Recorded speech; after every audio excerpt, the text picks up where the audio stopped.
Salut tout le monde et bienvenue dans cette nouvelle revue de presse sur Actualité Foot. On commence avec le sujet qui fait trembler tout le Portugal ce jeudi matin.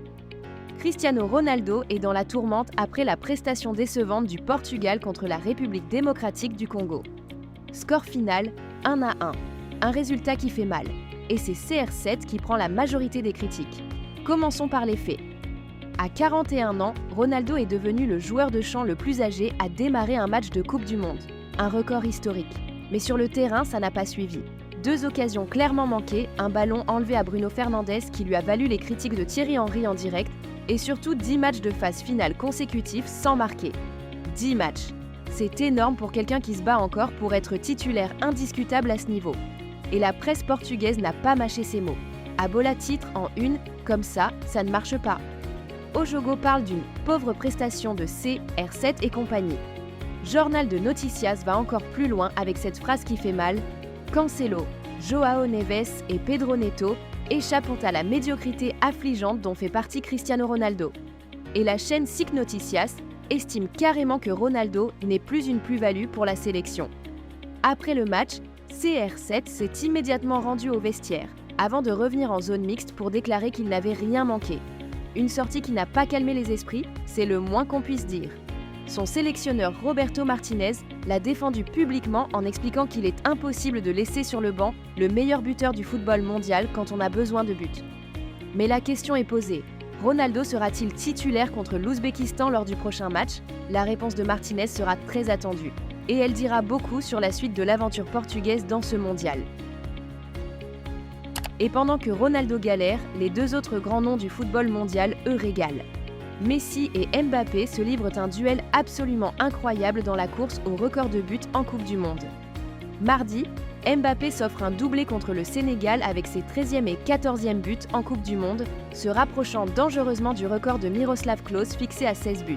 Et 6 heures plus tard, à Kansas City, Messi répond avec un triplé face à l'Algérie et égale lui aussi le record de Klose avec 16 buts. Coup pour coup, but pour but. Ces deux-là refusent de se laisser distancer et c'est absolument magnifique à regarder. Dans un scénario parfait, si les 2 équipes avancent jusqu'au bout, on pourrait les retrouver en finale le 19 juillet.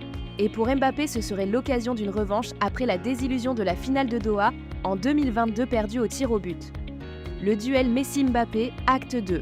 On peut rêver. Et on termine avec la bombe mercato du jour. Et quelle bombe! Le Real Madrid serait prêt à formuler une offre colossale pouvant aller jusqu'à 220 millions d'euros pour s'offrir Michael Olise, l'ailier français du Bayern Munich. L'international français est décrit comme la grande sensation de la saison en Ligue des Champions. Il forme un trident redoutable au Bayern avec Kane et Luis Diaz.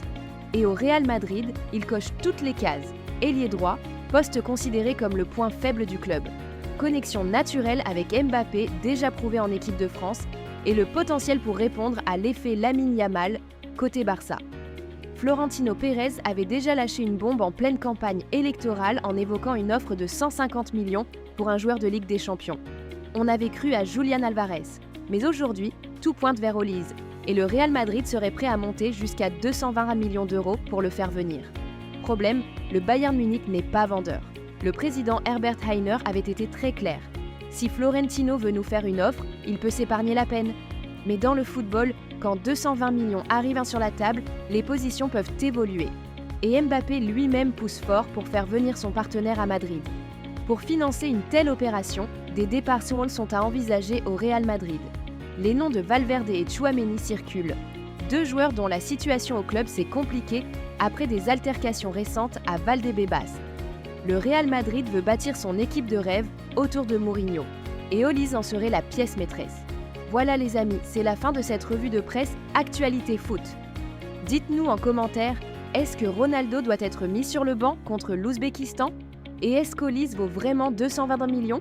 On débat en commentaire. Abonnez-vous et activez la cloche pour ne rien rater du mondial et du mercato. On se retrouve très vite.